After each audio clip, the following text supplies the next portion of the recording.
The head of the Anti-Terrorism Center's staff had been secretly working for Russia's FSB. Ukraine's security service chief Vasyl Maliuk personally conducted the arrest, the officers wrote. Traitor was identified as Colonel Dmytro Kozyura.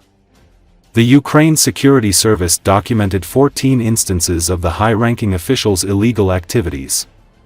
The Ukraine Security Service chief personally led both the investigative team that tracked the double agent and the operation to detain him. Describing the operation as extremely complex, Maliuk highlighted that all available covert and overt methods were used, alongside extensive operational and technical measures. It said Russia's Federal Security Service recruited him in Vienna in 2018. He was mothballed for several years and his handlers only resumed contact with him last December. Thanks to encrypted program bookmarks, we got into the traitor's gadgets, mobile terminals, computers, Maliuk said in a video statement. We basically lived with him, conducted audio and video monitoring. In the process of all this, we managed to efficiently document the collection and transmission of relevant information by the traitor to the enemy. Maliuk added the Ukraine Security Service had been feeding Moscow disinformation during the course of the investigation. The self-cleansing of the Ukraine Security Service continues. No matter how the enemy tries to penetrate our ranks, he will not be able to do it successfully. Because we detect them in a timely manner, document them and detain them. Ukraine Security Service specialists hacked into the Russian agent's encrypted devices, monitoring his communications via audio and video surveillance. This allowed them to record evidence of intelligence gathering and transmission to Russian handlers. Additionally, the Ukraine Security Service used the traitor to feed disinformation to Russian intelligence over an extended period. Maliuk promised to reveal further details of the counterintelligence operation in the coming days. Since Russia's full-scale invasion in February 2022, Ukraine has announced numerous operations to expose Russian agents on its soil.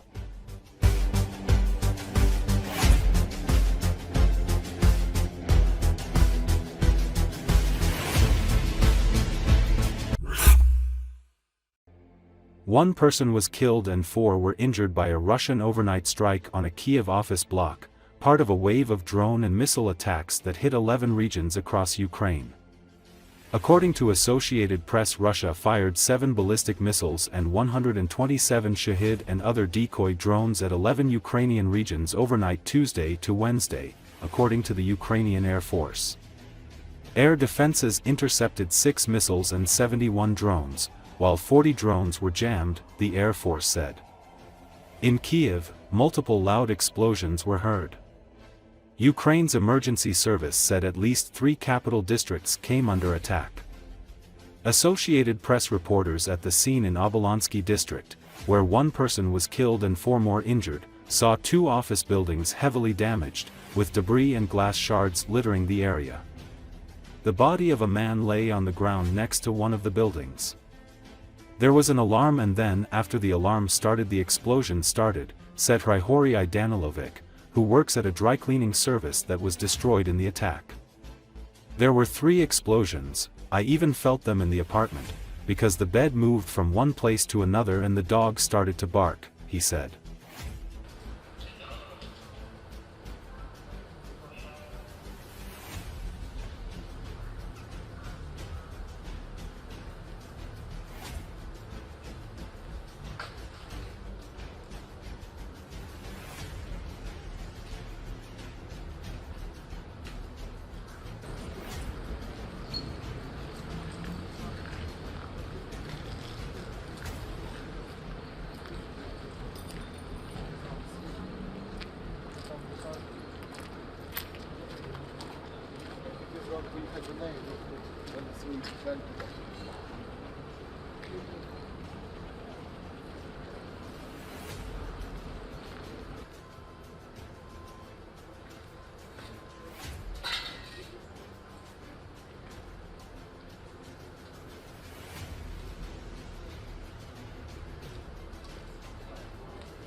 Тривога була, а потім після тривоги почали ті взриви. 3 взрива було.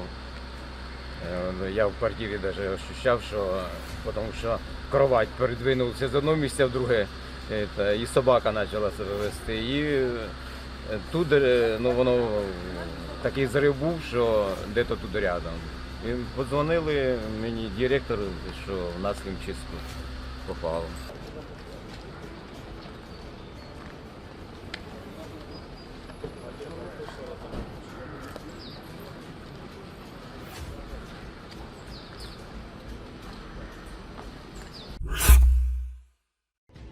North Korea is believed to have sent up to 200 pieces of long-range artillery, and is likely to send more troops and weapons to Russia to help Moscow's war efforts in Ukraine, Yonhap news agency reported on February 11, citing North Korea's defense ministry. North Korea has provided some 11,000 troops, missiles, 200 pieces of long-range artillery and a substantial amount of ammunition, and there is the possibility of the North additionally supplying troops, weapons and ammunition going forward, the ministry said in a briefing to the Parliamentary Defense Committee. Out of these 11,000 troops, 300 are believed to have been killed and 2,700 were wounded during the battles with Ukrainian troops. According to Yonhap, in exchange for its military support, North Korea is likely to receive Russia's technological assistance, especially in the fields of technologies for nuclear-powered submarines and atmospheric re-entry technology for ICBMs. Furthermore, the media outlet quoted the defense ministry as saying that Pyongyang is expected to double down on weapons development this year, wrapping up a 5-year plan to develop sophisticated weapons, such as nuclear-powered submarines, spy satellites and solid-fuel intercontinental ballistic missiles, ICBMs. Last month, Ukrainian intelligence chief Kirill Budanov stated that Pyongyang plans to send at least 150 Kn-23 short-range ballistic missiles, as well as artillery shells and systems to Russia in 2025. In his words, North Korea has already supplied Russia with up to 120 M1989 Koksan self-propelled artillery units and M1991 multiple rocket launchers. There are conflicting reports about the number of North Korean fighters currently deployed in Russia's Kursk region. According to Budanov, this number is 8,000. However, Ukrainian and US media outlets have reported almost total withdrawal of North Korean troops from the combat zone in Russia's Kursk region.